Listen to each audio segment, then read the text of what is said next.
Welcome, everyone. I'm Christine Bowen, Curator of Education and Public Programs at the Power Plant. Thank you for joining us for tonight's International Lecture Series with author and curator Tirdad Zolghadr, entitled Painting with a Hammer, Curatorial Accountability in a Biennial Setting. Tonight's lecture is a special co-presentation with Images Festival, the first of a three-part program with Tirdad Zolghadr, exploring ideas around reflexivity that includes a screening tomorrow night at Jackman Hall at the AGO and a workshop Friday morning hosted by Gallery TPW. We are grateful to Images Festival and Gallery TPW for partnering with us on these programs, and I'd especially like to thank Scott Miller-Berry and Pablo de Ocampo at Images and Gary Hall and Kim Simon at Gallery TPW for collaborating with us. I would also like to thank our generous supporters who make tonight's program possible, including our primary education sponsor, CIBC, the J.P. Bickle Foundation, our official travel sponsor, Porter Airlines, as well as the Canada Council for the Arts, the Ontario Arts Council, the Toronto Arts Council, and our partners at Harbourfront Centre. Now I'd like to turn the floor over to Pablo de Ocampo, Artistic Director at Images. Hi. Thanks everyone for braving the unseasonably cold weather and obstacles between the rest of the city and the harborfront. I know it's not easy to get down here on a warm day, let alone one where it was snowing about 10 hours ago. Again, my name is Pablo. I'm the Artistic Director of the Images Festival. It's really an honor to be working with Christine and Julie and the Power Plant to be hosting Tirdad here in Toronto for these events. So if you don't know about the Images Festival, please try to come to something over the next few days. This is part of our program. You'll see it tie into some other things during the festival. We're on until Saturday night. Most of our screenings are taking place at Jackman Hall at the AGO, and there's lots of exciting and fun things to do. I'm going to just give the special shout out again for the screening that Tirdad is presenting tomorrow night at 9 p.m. at Jackman Hall. It is called 2 hours and 2 minutes. It runs, coincidentally, 2 hours and 2 minutes long. It features a host of really amazing work, both by contemporary film and video artists, as well as a 35mm print of Jean Eustache's Une sale histoire, which is supposed to be a phenomenal film that I've been looking forward to see for many, many years. So please join us for that. Thanks. Back to Christine.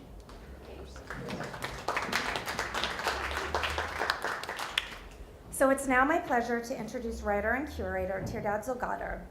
His writing includes novels, criticism, and essays on contemporary art. He has contributed to Frieze, Parquet, Bidoon, and Cabinet, among other publications. His curatorial work includes a number of discrete durational projects, such as Lapdogs of the Bourgeoisie, as well as biennial settings in Taipei, Venice, and Sharjah. As faculty member at the Center for Curatorial Studies, Bard College in New York, Zolghadr was editor of Red Hook, an online journal for curatorial studies. So the working title of his third novel is Headbanger. So please join me in welcoming Tirdad Zolghadr.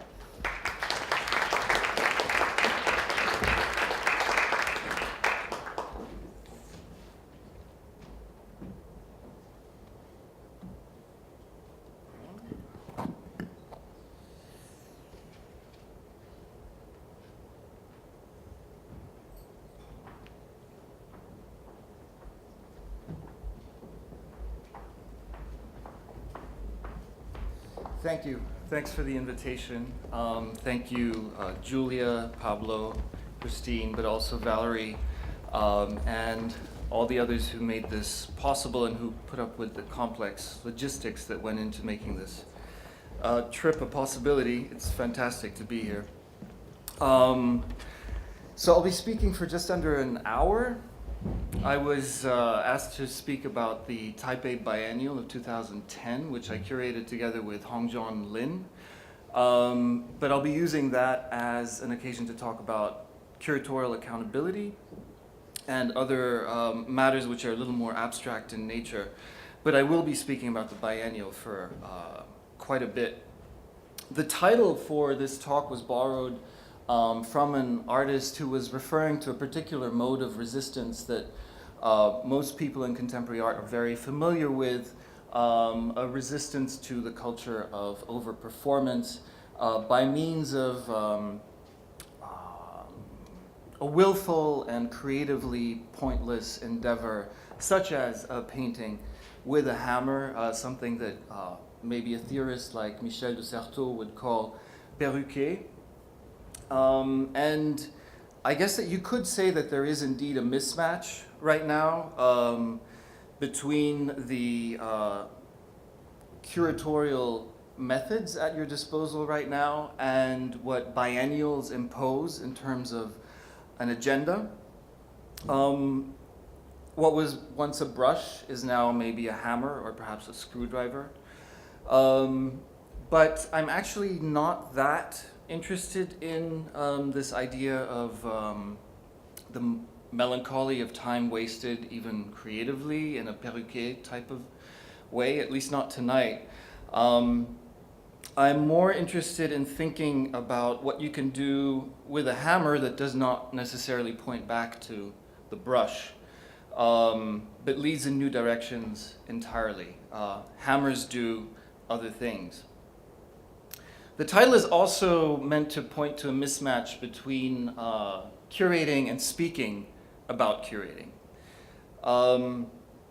There are obviously differences between what curating can do and what a lecture about curating can offer. And in previous talks about the Taipei Biennial, what I would usually do is complain at length about the difficult context of Taipei in 2010, and then bludgeon the audience with one installation shot after another. And this, it's a tried and tested curatorial method. And you could indeed argue that the context was complicated. Taipei at the time was inundated with what was called the Flower Festival. The city government had decided to invest pretty much everything that was at its disposal in terms of resources for cultural production in this colossal effort at urban marketing, which swamped the city with pretty much anything you can imagine that has anything remotely to do with flowers. The art scene was up in arms, not only because of the Flower Festival, but also because of the Taipei Museum, the Museum of Fine Arts, which hosts the biennial, because the museum was in a crisis, you could say, a crisis of identity, which led to its hosting all manners of activities which had nothing to do with contemporary art, but more to do with the Flower Festival, for example. But it was also in a crisis of leadership. It was looking for a director, and so on and so forth. And the biennial was caught within this shitstorm in a way that was not always pleasant. But the problem with this kind of narrative, describing the challenges at hand and then going on to make everything that we did manage to do seem like a minor miracle, the problem with this kind of narrative is that it's a little too typical. I've noticed over the past decade or so, curators have become really good at making them seem like the victims of the situation, no matter what situation they were in. And they're really amazing at it. They do this without you even noticing necessarily.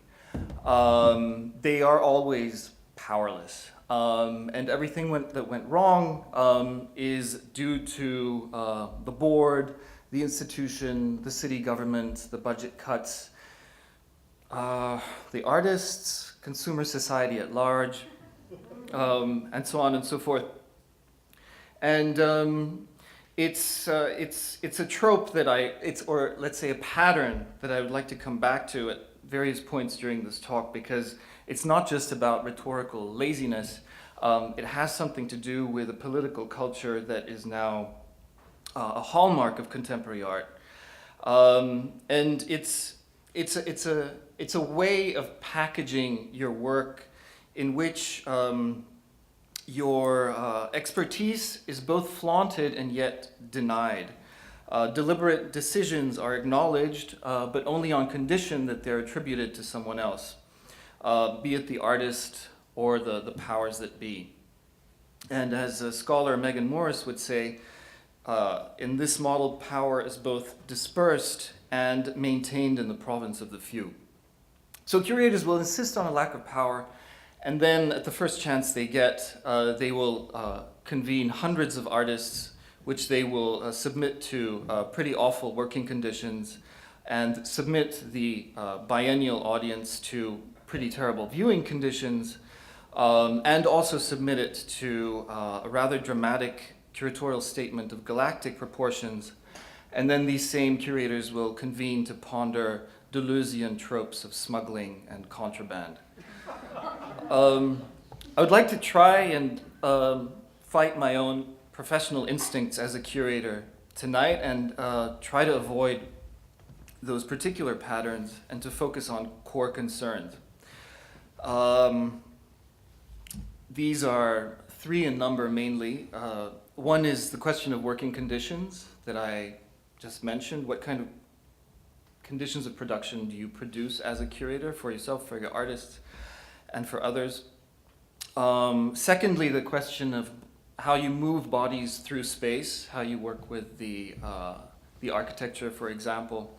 I'll be coming back to this in a moment. But also, thirdly, the question of the institution as a site.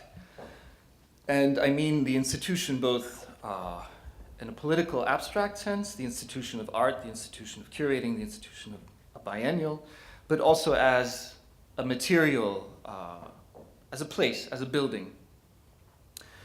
So those three concerns will keep popping up. And secondly, I will also be sharing relatively few installation shots because I think that this feeds into what I've been describing. Installation shots, there's something, they've become to curating what group photos are to the nuclear family tradition. They convey art in a manner that is very much removed from its material existence, and yet they do convey this idea of having been there. And I would like to avoid these installation shots as much as I can, and even though I'll be referencing some 10 works or so from the biennial, I'll try to use other sources. And the question of installation shots and curatorial discourse is particularly important when it comes to work such as the stuff that was produced for the Taipei Biennial, because a lot of it pertained to the tradition we know as institutional critique.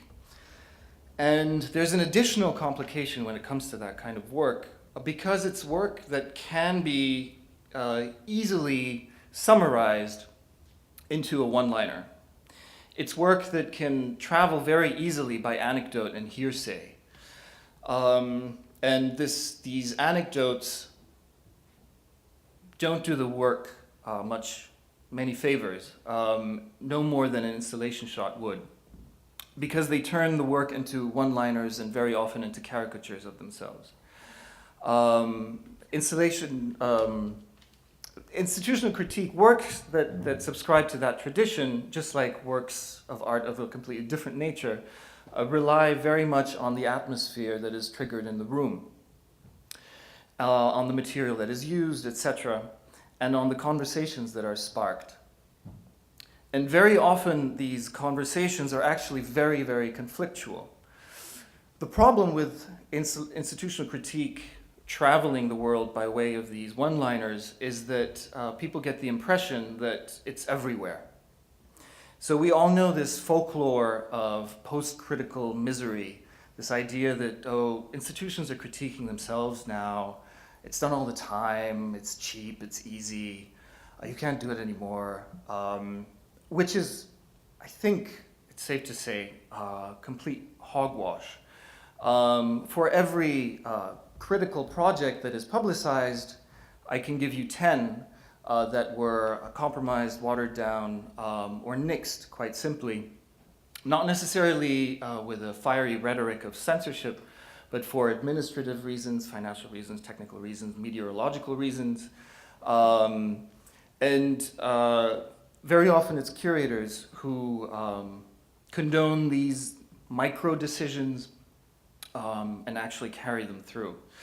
So these kinds of conversations are often just not that interesting, except to the people who work in these institutions and who worked on these projects.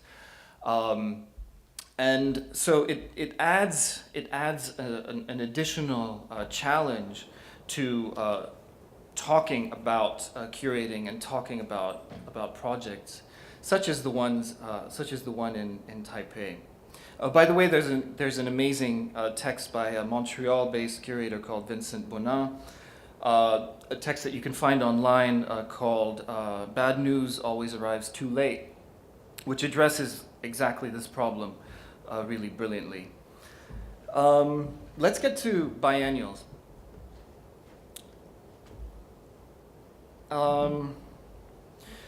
So there are particularities when it comes to biennials, at least the biennials that I've become familiar with professionally, Taipei, Sharjah, Venice, to a lesser extent the Manifesta. There are universes between them. They're very different. And the particulars of the Taipei biennial is, well, for one, it's housed in a rather stunning building, the Taipei Museum of Fine Art, which it looks like it was built at some point in the 60s. Actually, it was in the 80s that this picture was taken when it was constructed, which gives it a strange spin. It's entirely publicly funded. Another particularity is that it's somewhat overshadowed by competing biennials and triennials in the region with larger budgets and much more limelight. The Guangzhou Biennial, the Guangzhou Triennial, Busan, and others. And Taipei attempts to make a virtue out of a necessity by casting it as the thinking man's biennial.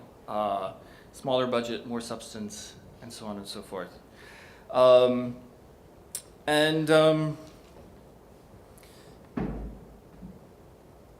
A few points in which the Taipei Biennial is not so different from other exhibitions around it in that vein. There's a certain insistence on political tropes that recur with a certain frequency, including an insistence on local politics, local issues, and this leads to a certain investment in site specificity. Obviously, this term is used in radically different ways, but it's mainly, or let's say most visibly used in this way that those of you who are familiar with biennials know very well, the act of placing works of art in spots throughout the city that encourage international visitors to go and explore. It's what Catherine David refers to as the curatorial Easter egg hunt. And these shall we say, these traits all feed into a particular global-local dichotomy that I find a little unfortunate. The way the conversations are framed lead to a situation in which the interaction between whatever it pertains to Taipei or Sharjah or Berlin or wherever, and what pertains to some other place can only be mapped as a kind of encroachment. And not only that, it also leads to an inevitable tokenization of both the artists and the curators, of both the visitors and the locals, and even the critiques that are spawned, which are very predictable in various biennial sittings, stick to this script with a certain ferocious insistence, and it's quite unfortunate, because I think that biennials deserve all manners of criticism, but these are not the most important ones in my eyes. And it's actually the critique pertaining to instrumentalization that I find the most misleading.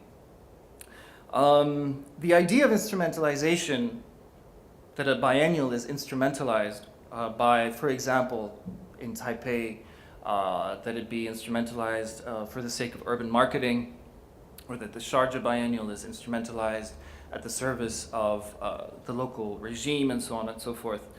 The problem with this kind of framing is that it assumes that the biennial is this helpless, passive, and somewhat innocent entity that is being taken over and used as a tool by greater powers that be.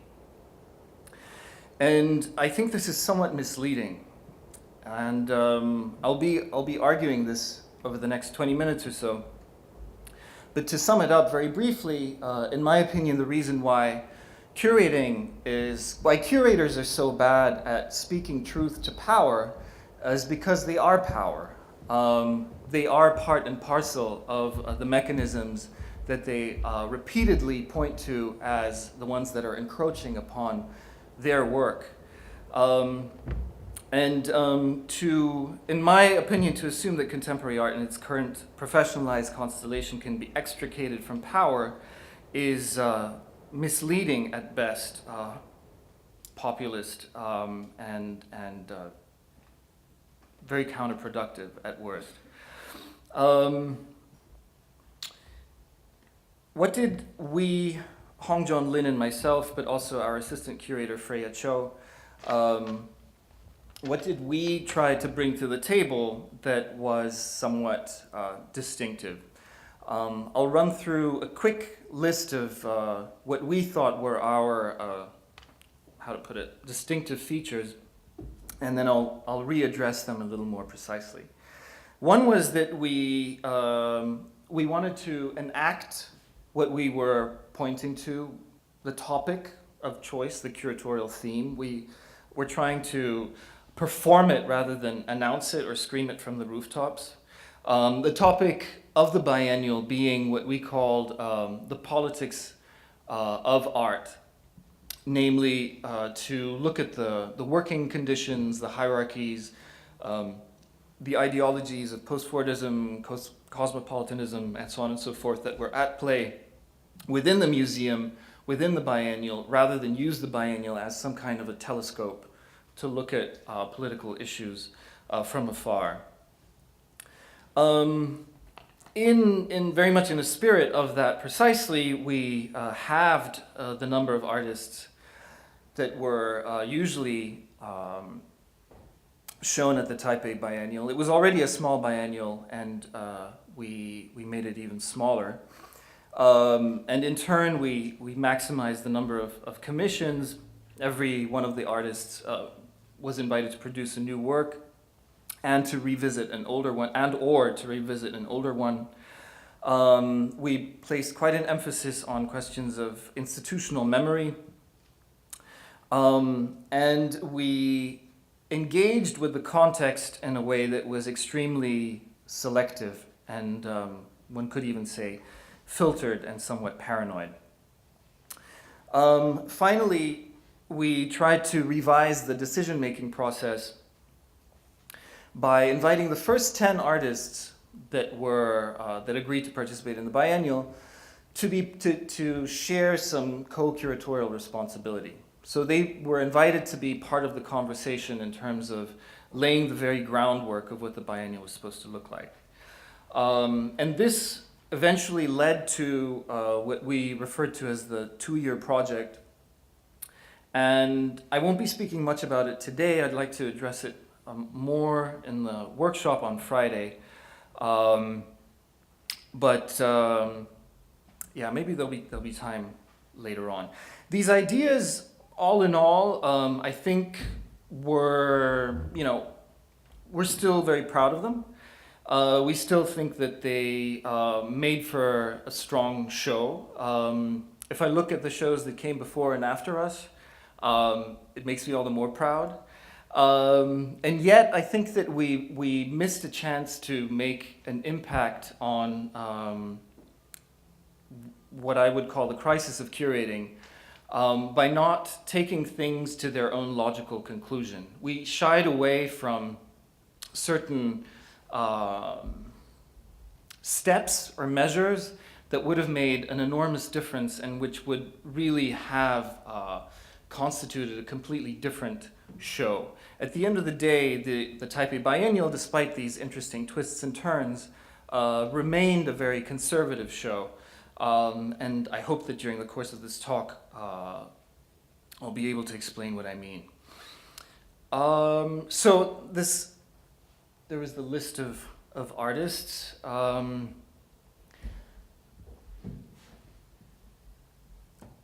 I'll organize this next section of the talk along those three concerns that I mentioned earlier: the question of working conditions, the question of movement through space, and the question of institution as site. And then there will be a certain coda of sorts in which I'd like to compare curating to what I do otherwise, namely writing fiction, and then we can have a conversation. But to address the question of working conditions first, somewhat briefly, is that this is actually still a pretty colossal list. It's only in comparison to other biennials that one can find it modest. And that in itself is a little depressing.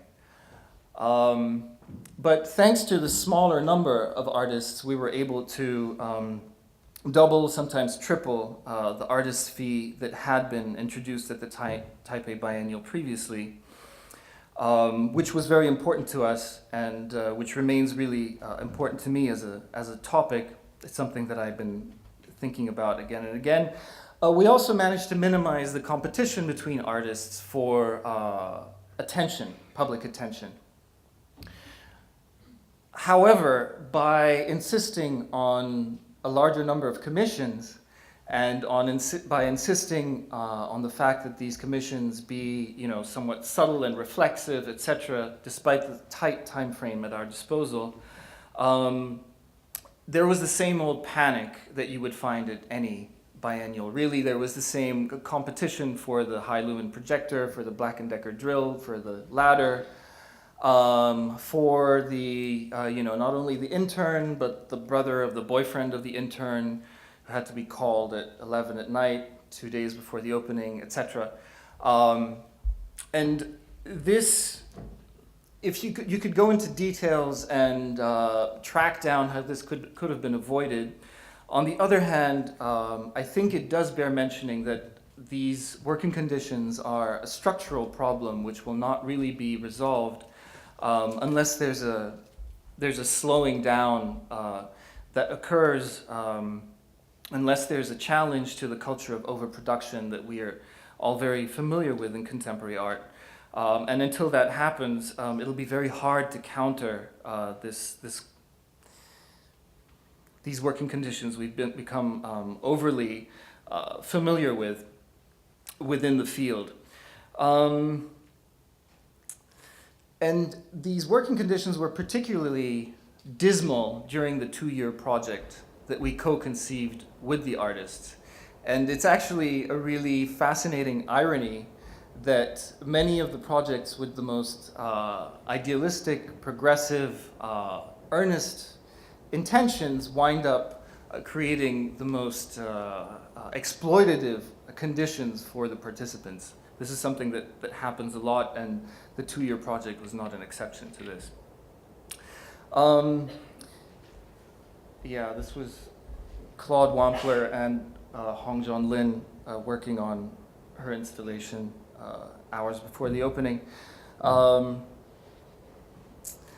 question of movement through space, obviously when you have a smaller number of artists, a smaller number of artworks, it's easier to create room to breathe and to denaturalize the rhythm at which the audience moves through space. A colleague drew my attention to a study that suggests that we move through exhibitions at the same pace regardless of content. So whether it's a boat show, a trade fair, or an art exhibition, we tend to move at the same rhythm, which is kind of fascinating, and it's very hard to challenge. And when you reduce the number of artists, it becomes a little bit easier to address. But again, it's something that requires a little bit of modesty on the curator's behalf, because it's actually, when curators try to deal with this kind of thing, usually they're in way over their heads. The only times I've been able to engage with space in a manner that really is a phenomenological challenge, shall we say, was with the help of specialists that do not work in curating, but who are, for example, lighting designers or architects and so forth. And in Taipei, this was not the case. We did not have that option, so it was somewhat limited. One work that did really make use of the architecture in ways that were, I would say, decisive, was a work by Hito Steyer. Every spectator is either a coward or a traitor, and you see a rendering from an early sketch here. And what is interesting is that these banners, usually at the museum, they advertised blockbuster shows, fashion, design, Pixar, or European canonical painters. And Hito devised banners that would hang there with these slogans that are actually based on, they referred to a 1968 third cinema classic called The Hour of the Furnaces by Getino and Solanas, which had the specification that a banner saying every spectator is either a traitor or a coward be hung at every screening of this film. And she superimposed those slogans onto snippets from European masters in which you could see artists at work. So this was one, I would say, exception within the show that really attempted to engage with the space in a manner that was decisive. But there was a piece that did not come to fruition, which would have been far more important along those lines. This is a screenshot from the artist's website. His name is Jia Rao. And it's a work that was effectively nixed at some point for administrative, technical, financial, and other reasons. And it's the kind of work that, it has me waking up at night screaming to this day, wondering whether there would have been a possibility to push just a little further. The proposal was very simple. The flower festival that I was complaining about earlier would begin at 10 in the morning and go on until 8 at night. And the biennial would be submerged within these activities, these plays, these musical performances, and so on and so forth throughout the day. And Jia suggested that the biennial begin at 8 at night and end at 10 in the morning. And in this way, very aggressively and yet very elegantly plead for a kind of engaged autonomy, if you will. And this would have had many, many, many implications on a staggering number of levels, which would have addressed the institution as a site, both in the abstract sense and in the very material sense, in ways that no other artwork could have. And it's something that I sometimes wish we had insisted on a little more doggedly than we did, in the end we decided to capitulate and simply publicize this project as one that was canceled. Along the way, it was publicized within, I mean, it was visible as an announcement within the biennial space, in the catalog, in the source book, and so on and so forth. But it was not realized. Let me get to what I think is perhaps most pertinent for this talk today, the question of the institution as site. So we tried to account for this factor in different ways. One was by insisting on the question of institutional memory through a form of curatorial piggybacking, or someone came up with the term emulatio, which was apparently a sport among poets in Roman antiquity who would reference the poets of predecessors, who would recite poets of predecessors but give them a little twist which improved these poems. And we were trying ourselves, we were very much insistent that our biennial is a response to previous ones. Usually at a biennial, a curator will come in and try to erase every memory of what had happened before. We tried to do the opposite and very polemically positioned our biennial as a response to particularly the previous one, which was curated by Václav Kortún and Man Rey-Sue in 2008. And I think that the biennial after us, curated by Anselm Franke, actually was a response to ours in turn. And I'd be very curious to know what Nicolas Bourriot, who's curating it this year, will do along those lines, whether he'll even be interested in this kind of dialogue. But we encourage the artists themselves to engage in this kind of reflexivity, and actually re-invited 4 artists from the 2008 biennial to revisit the work that they had been commissioned to do in 2008. So Alan Sekula, the Irwin Collective, the Superflex Collective, and Burak Delier were all invited to do this. And they engaged with the exercise with varying degrees of enthusiasm. But what was great was that it created a particular audience within an audience, namely the Type A audience that was familiar with the 2008 biennial, appreciated this gesture because they could compare what had come previously and how the artists were reconfiguring the work for a new context. There were a number of artists who responded to this by rather explicitly, sometimes aggressively engaging with artists that they considered their historical references, such as Xu Qinhua's references to Joseph Beuys in his commission, or in this rather odd and awkward case, Michael Portnoy responded to a commission that was actually being produced as he was working on his own.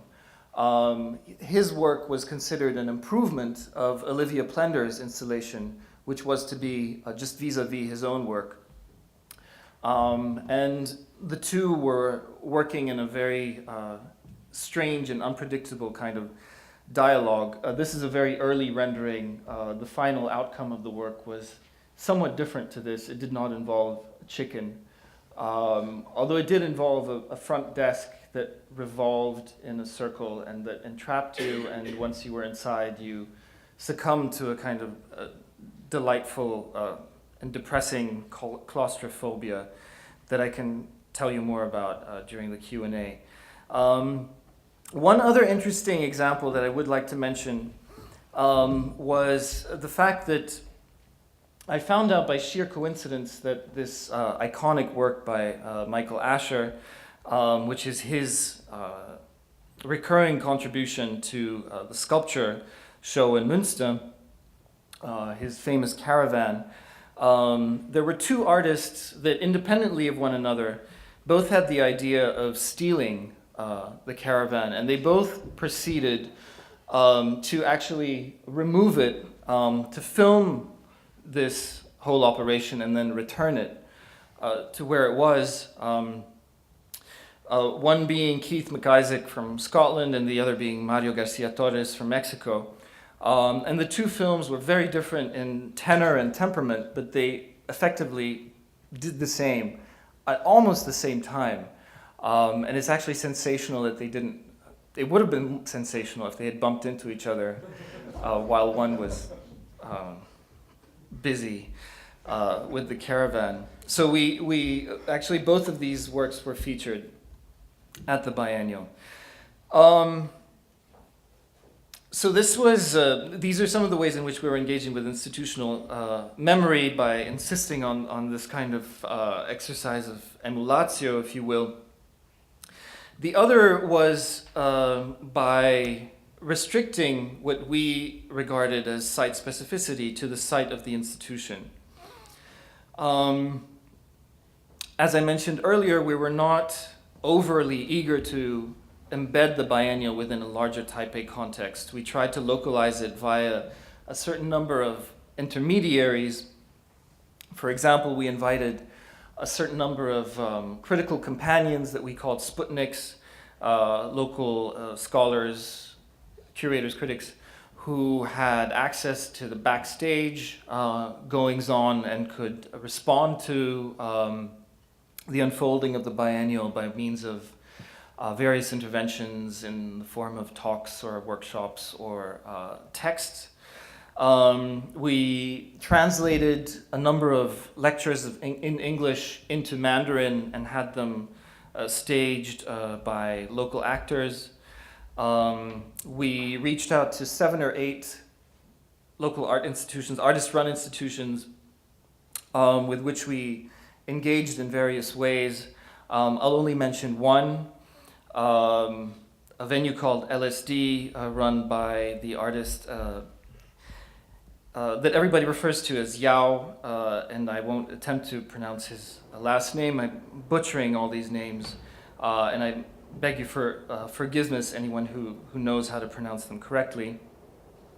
But Yao invested a lot of time in researching what he called mosquito museums, which were a rash of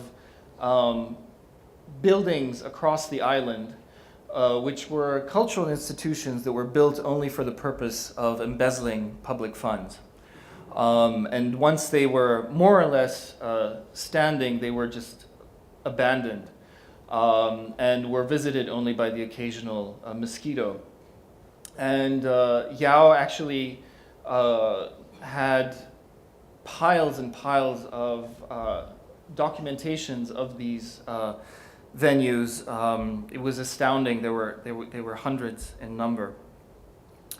And so we were trying to, even though we were engaging with political issues in the strict sense of the term, we were very much keen on specifying the field of contemporary art, if you will, as a locus that we could, circumscribe.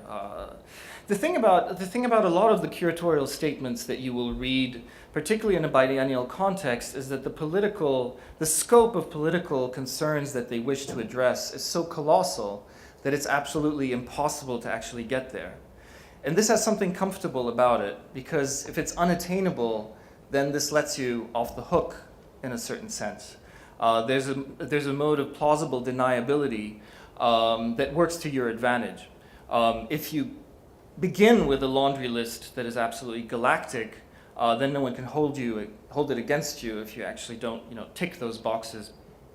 So we were trying very hard to circumscribe the field of inquiry a little more tightly, and there was an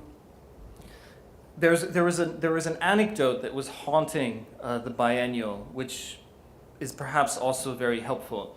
Namely, during the previous biennial, which had a much more overtly shall we say, activist disposition, during the previous biennial, there was a violent demonstration that unfolded outside at one point.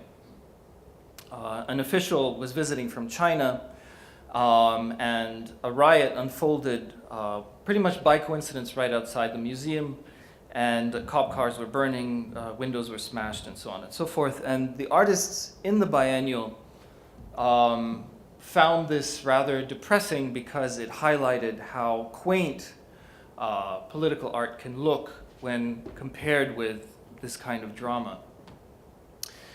And I mean, of course, if you compare contemporary art to burning cop cars, it will look kind of pathetic. It's inevitable.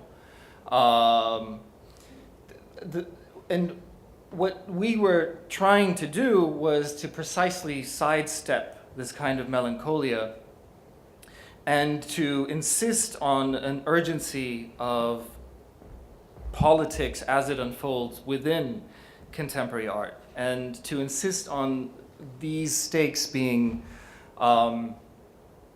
maybe not just as salient, but salient, and maybe not just as important, but important nonetheless. And the point was to insist on these hierarchies and struggles and to take them as seriously as possible, even if they are not as immediate as, for example, the relationship between China and Taiwan, which is tense to say the least.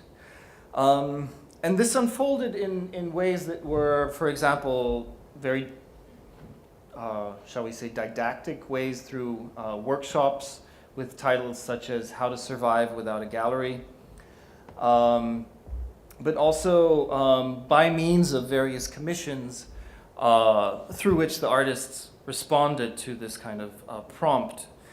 This is a poster devised by Christian Jankowski for his commission. As mentioned earlier, the museum was looking for a director at that point in time, and he concocted a show pretty much along the lines of Project Runway, with a jury and so on and so forth, that was quite high profile, very visible, somewhat spectacular, which was inviting people to apply for the job.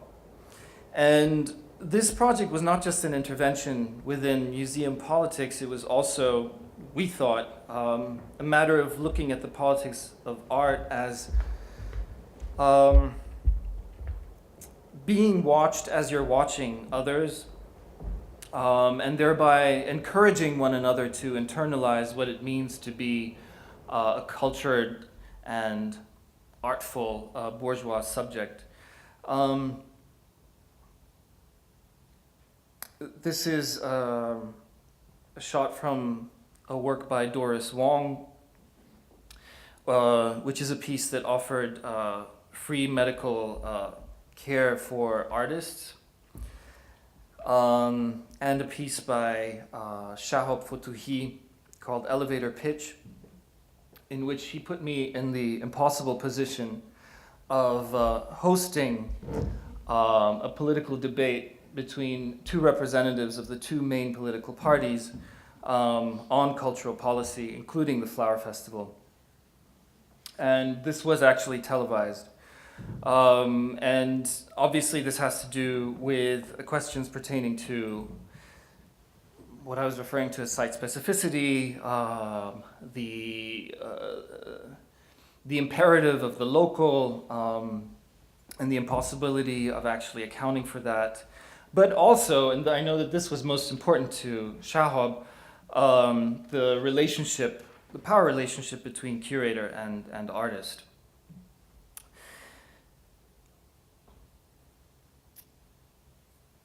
What I would like to say, though, before getting to the coda, is that the reason the biennial didn't go far enough, in my view, is because at the end of the day, it was very much invested in certain orthodoxies pertaining to contemporary art.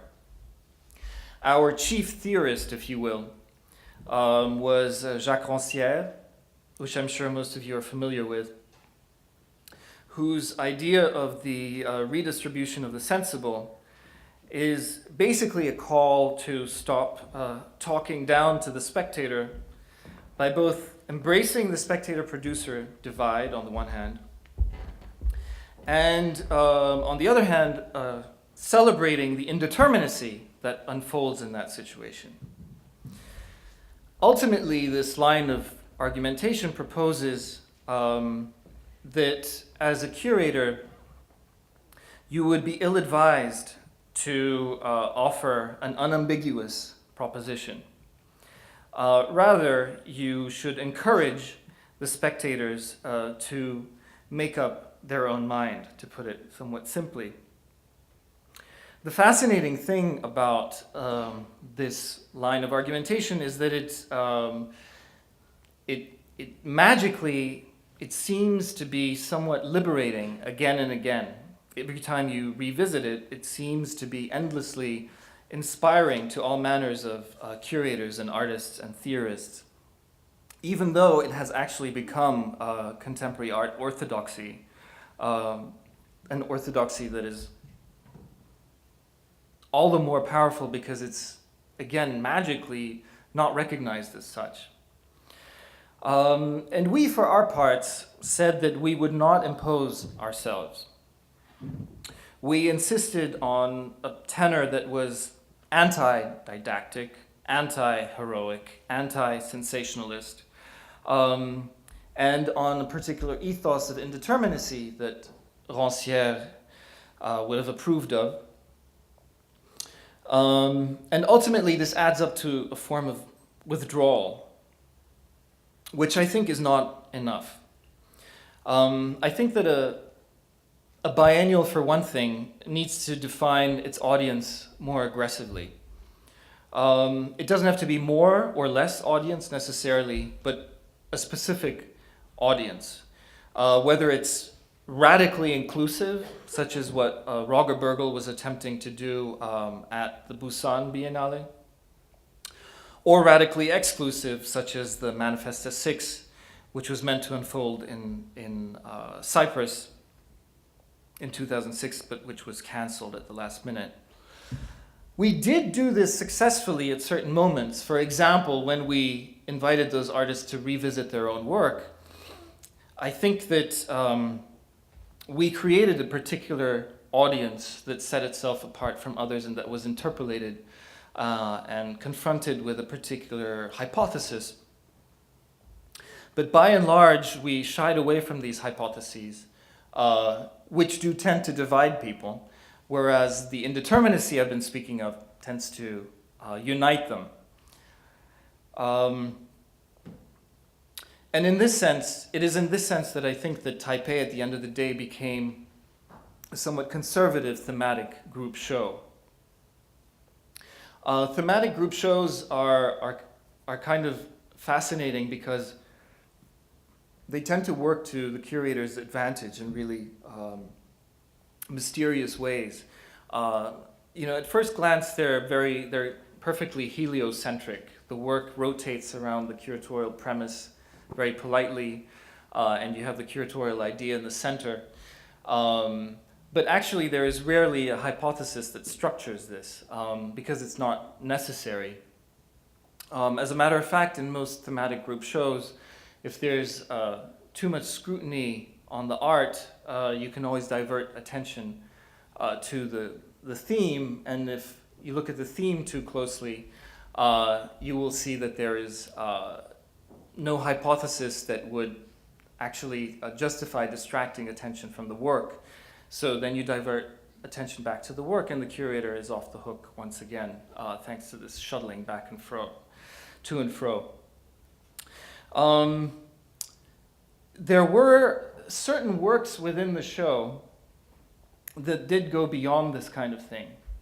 And I'll try to explain what I mean by means of this last example,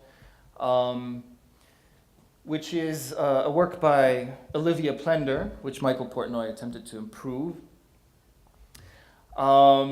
which was called Google Office, and which attempted to replicate these environments that we all know through Hollywood and through, I think, a barrage of texts and theorizations that talk about Google offices as the epitomes of post-Fordist conditions of production, in that they encourage a collapse of work and play that seems to have a liberatory dimension, even if at the end of the day, pretty much any cognitive developments that unfold within these spaces become the property of these corporations. And this is from the catalog, the exhibition catalog. To the left, there's a release agreement which pretty much proposes the very same conditions in terms of intellectual property that I've just been describing. And at the bottom it says, reading this text indicates your consent to the terms stated above. This was a poster within the actual space. The installation constituted pretty much the hallmark of the show. It was spatially pretty monumental and defined a lot of what was happening within the exhibition as a whole in various ways. And to the left, you see some installation shots, including what Olivia called a Masonic lounge. And this installation not only had a Steve Jobs discussion pit where a lot of the programming unfolded, but also embedded a number of the artworks contributed by other participating artists. And I'll name only one, which was a piece called Salsa Lessons by the artist Larry Shao. And Larry is mainly a video artist, but he would subsidize his practice by means of teaching salsa. And he offered free salsa lessons within the so-called Masonic lounge. And it was interesting that at the end of the day, these lessons, if he had actually charged for them, he would have made twice as much money as what the artist fee allowed for. But this show kickstarted, or let's say it drew so much attention that his career as a salsa teacher became infinitely more profitable after the biennial. And this is interesting because it really exemplifies what post-Fordism is about. It began with a promise of exposure. It operated under the auspices of art as something which justifies a wobbly, perhaps exploitative economic agreement. And it glamorizes, the creative use of an unconventional situation. It glamorizes a maverick approach to these how to put it, this kind of setting of a creative industries type of environment. And what I'm trying to get at is that Plender's installation didn't just play on or address or critique Google offices. In a sense, the installation was a Google office. In a sense, the installation did embody everything that I've been describing. It was not something that you could safely extricate from the post-Fordist paradigm. And neither Olivia nor we as curators really were conscious of that at the moment. We insisted very much along orthodox contemporary art premises on this piece being a critique of. You can call it tongue-in-cheek, you could call it reflexive, you can call it all manners of things. You can spin it as a critique, if you will. But actually, it's much more precise to see it as something which in and of itself produces a world, something that doesn't just content itself with representing something far away, that it can critique from a safe distance. And this very much is my point about the biennial itself. It actually embodies particular set of working conditions. It co-defines urban policies. It consolidates middle-class ideas of cosmopolitanism. It's an economic model with an educational impact, not only on the curators themselves and on the artists they work with, but also on the technicians and the administrators who are part of this apparatus.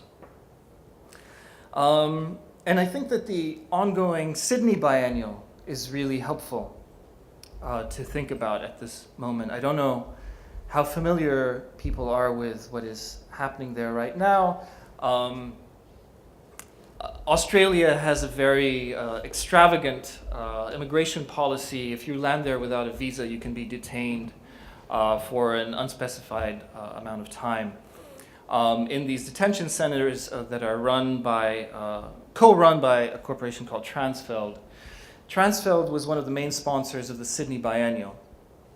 And a small number of artists decided to boycott the biennial for this reason. And this escalated, and eventually the biennial, after much drama that went all the way up to the House of Parliament, the biennial decided to rupture its ties with Transfeld. And this obviously had quite an impact on many different levels. A form of agency that maybe you could say has less to do with the actual work that is produced and more with the use or refusal or misuse of your function as an artist or a curator.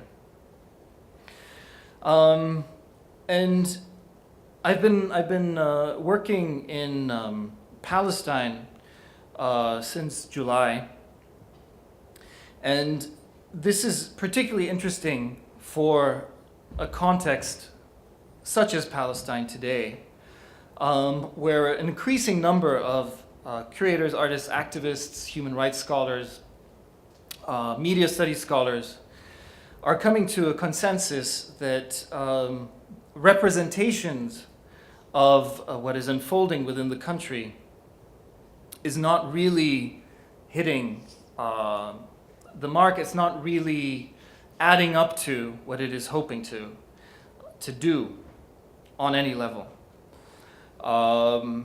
And by contrast, one of the most, shall we say, the most dynamic initiative these days when it comes to hope for change and so on is around the budding cultural and academic and economic boycott of Israel. The politics aside, it's intellectually and theoretically fascinating if you think about this boycott within a context such as the biennial industries. Again, this question of whether sidestepping the question of what type of representation you're producing might be interesting if it's to the benefit of thinking about your use, misuse, or refusal of your function as an artist or a curator. Again, a biopolitical gesture. And when it comes to curating contemporary art in the biennial context, I'm not suggesting anything dramatic. It doesn't necessarily have to be as tumultuous as a boycott of the Sydney Biennial / Transfeld. But I do know that it requires a little more than the indeterminacy that I was sketching earlier, because to accept the consequentiality of art is to allow for some kind of, shall we say, belletristics of lines in the sand. I'd like to end by comparing what I do as a curator to what I do as a fiction writer. And they're two very different strands of work, obviously, but I'm working on two book projects right now. One is a catchy novel on Palestine called Headbanger, and one is a somewhat impatient book on curating called Goodbye to All That. And it's in my fiction that, despite these challenges that I was just enumerating, I'm willing to allow the context to bleed into the work in a way that I would never allow it to bleed into the curating. For example, in Taipei, we were focusing on a politics of art. We did not focus on the rather dramatic conflict between Taiwan and China, for example. So what's the difference? I would say that in both fields, I am accountable for the representations that I bring to the table. Very much along the lines that were discussed yesterday in the conversation with Mathieu and Duncan. But I write alone, and my novels circulate as commodities. And this does make a difference. It means that the responsibilities that I wield are not contingent on bodies moving through space, nor do they have to do with creating conditions of production in my immediate professional vicinity. Nor do I, finally, as a writer, have the institutionalized gatekeeping functions that curators do. Working conditions, institutionalism, bodies in space, these are classic biopolitical concerns, and I don't think curators are handling any of them very well. Because it's not expected of them, because the current regime of overproduction is leading to a pattern of curating that is somewhat exhausted politically, that is somewhat exploitative economically, and predictable aesthetically. And this crisis in curating, if I'm honest, is actually very fascinating stuff. And when it comes to the tools at our disposal, I would say that it's a more attractive challenge to address curatorially with the paintbrushes and screwdrivers and hammers that we have at our disposal right now. And I'll end there. Thank you.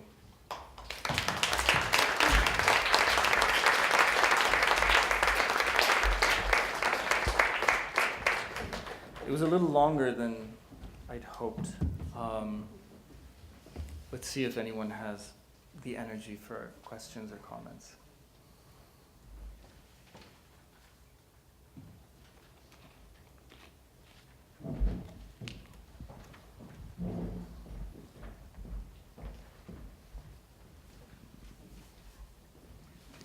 Just curious, is the Taipei exhibition, or the Sydney exhibition that you talked of having corporate sponsorship, is that an exception or is that common to the biennials? It's mixed. There are a number of biennials that are strictly publicly funded, but it's not considered an anomaly to have private funding at all. No, it's not exotic. That you would have that kind of That you would contradiction. have some corporation being part of the panorama, part of the mix. Yeah, we had we were at another lecture, and they were talking about the Istanbul biennial, and they also had that problem where it was an American arms manufacturer that was sponsoring them, and they decided to go ahead with it. Was it an American one? I think it was a local one, a conglomerate called Koch. Oh, it was maybe it was a local. I think it was a local one. Yeah. I think that the particular, I forget which year it was, it may have been 2006. There was one year in which the biennial had a very outspoken, you could say a traditionally left-wing orientation in its rhetoric. And this was, very much in contradiction with the fact that it was sponsored by Koch. And this led to a certain number of gestures on behalf of local artists, but they didn't gain traction among the participating artists themselves. But this was, I think it was, no, it can't have been 2006. It was later than that. But the atmosphere was a different one, and I would be very curious to know whether today the participating artists could be moved into a more active confrontational position. It's quite possible. Thank you.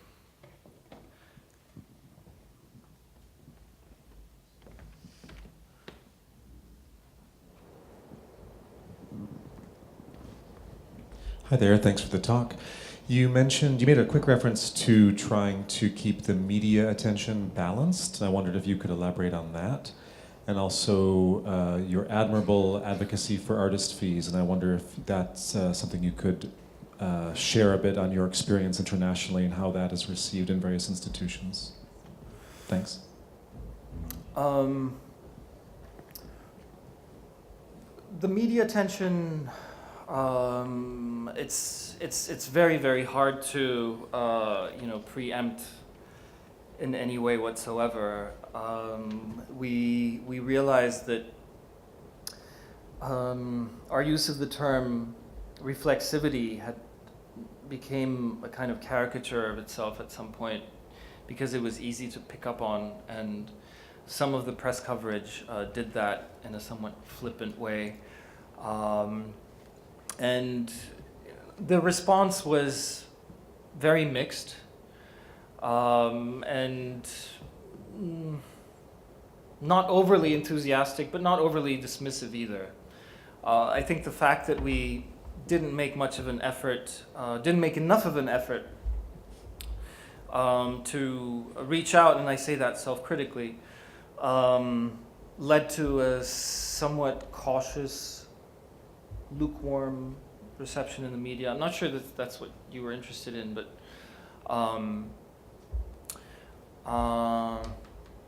yeah, that's what the question of artist fees is something that I'm on the board of the Wage Collective in New York, and it's how